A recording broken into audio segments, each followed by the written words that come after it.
Hola Darío, un placer saludarte este jueves. Lo mismo, Juliana. Bueno, contanos un poco cómo se está viviendo este cambio de ministros, la salida de una funcionaria que venía siendo bastante cuestionada por su papel en la guerra en Ucrania, la llegada de un funcionario también de bastante experiencia. Así es, Darío, se trataba de una crónica de una muerte anunciada. La ministra Lambrecht, o ahora ex ministra de Defensa, había sido un poco el pan de comer de los medios de comunicación, pero también de todas aquellas personas que estaban expertos en seguridad metidos con este tema de Ucrania. Es precisamente ante la actitud dubitativa de la ministra y una serie de salidas en falso. La más reciente fue un video que ella publicó en su propia cuenta de Instagram para la noche de Año Viejo, donde prácticamente no se escuchaba mucho de lo que ella decía porque los fuegos artificiales detrás de ella hacían todo el ruido del mundo, pero entre sus frases se podía rescatar que la guerra de Ucrania le había permitido conocer a personas muy simpáticas y muy amables, y esta quizá, Darío, esta salida en falso fue la gota que derramó la copa, porque en este país, pero también dentro del contexto europeo, y no olvidemos, por supuesto,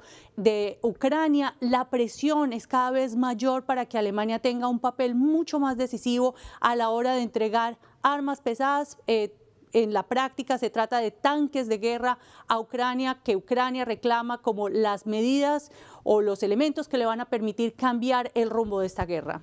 Sí, recuerdo ese video difundido por Lambrecht que comentabas, lo mostramos acá con incredulidad, ¿no? Porque uno está acostumbrado a ver a los políticos alemanes siempre muy correctos, siempre en general muy atinados, y uno veía ese video y uno decía, bueno, ¿quién la asesoró para hacer eso, no? ¿Dio ella después algún tipo de explicación de por qué difundió eso?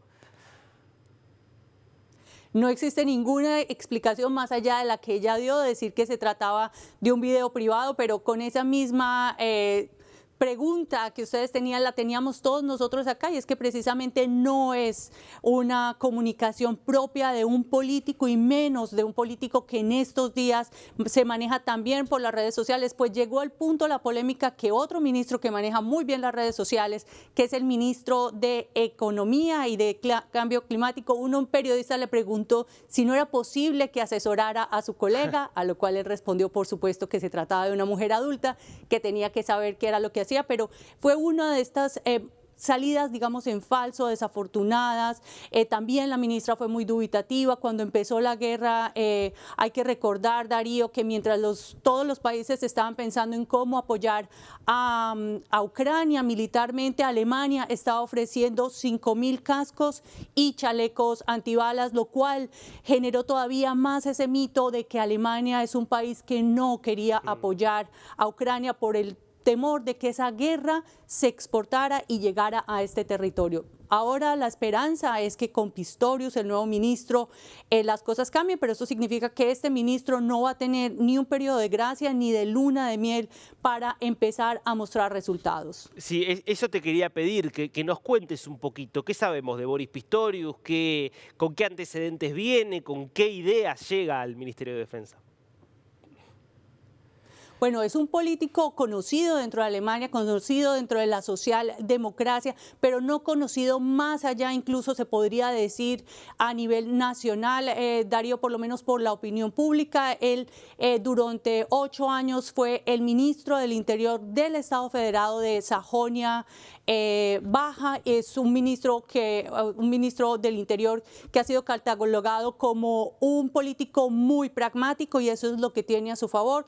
Lo que no tiene a su favor es precisamente que carece de esa trayectoria internacional, y es que hay que pensar, Darío, que la defensa de Alemania, por ejemplo, si hablamos solamente del territorio nacional de Alemania, no está en la fuerza de la Bundeswehr, del ejército alemán, sino precisamente que toda Europa, cada uno de los países por separado, están bajo ese paraguas de la OTAN, de ese Tratado del Atlántico Norte, cuyo miembro quizá más relevante es precisamente los Estados Unidos, y de ahí que el tema de la cooperación internacional sea muy importante. Sin embargo, Las críticas también han llovido porque con este nombramiento Olaf Scholz rompió su promesa de tener un gabinete paritario, pero por el otro lado podríamos decir que ha habido una aceptación, por lo menos pública, inicial de las fuerzas militares, de los reservistas. Él mismo es un reservista, para la figura de Pistorius, como te decía, de un político muy pragmático, y eso puede hacer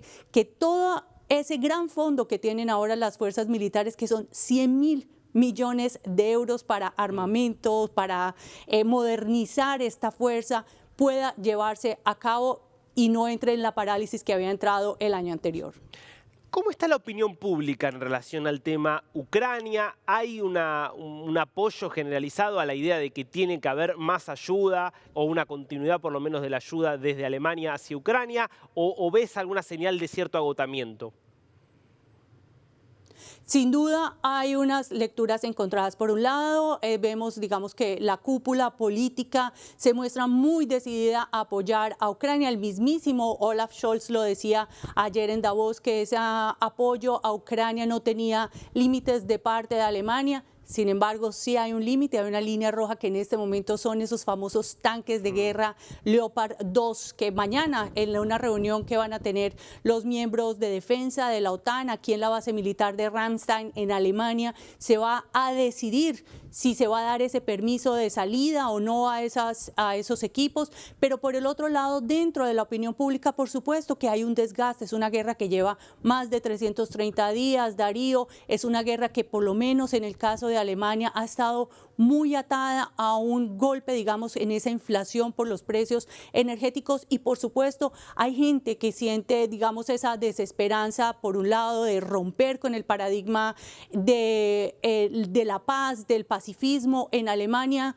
Otros que por el contrario creen que ya es un momento para poner el punto final de esa ayuda. Sin embargo, mientras exista esa voluntad política y mientras Europa siga siendo un actor fundamental para la política interna alemana, es muy probable que esa ayuda vaya a continuar independiente de lo que ciertos sectores de la sociedad puedan demostrar, Darío.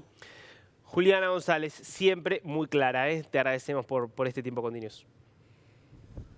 Encantada, Darío, y hasta la próxima semana. Hasta la próxima.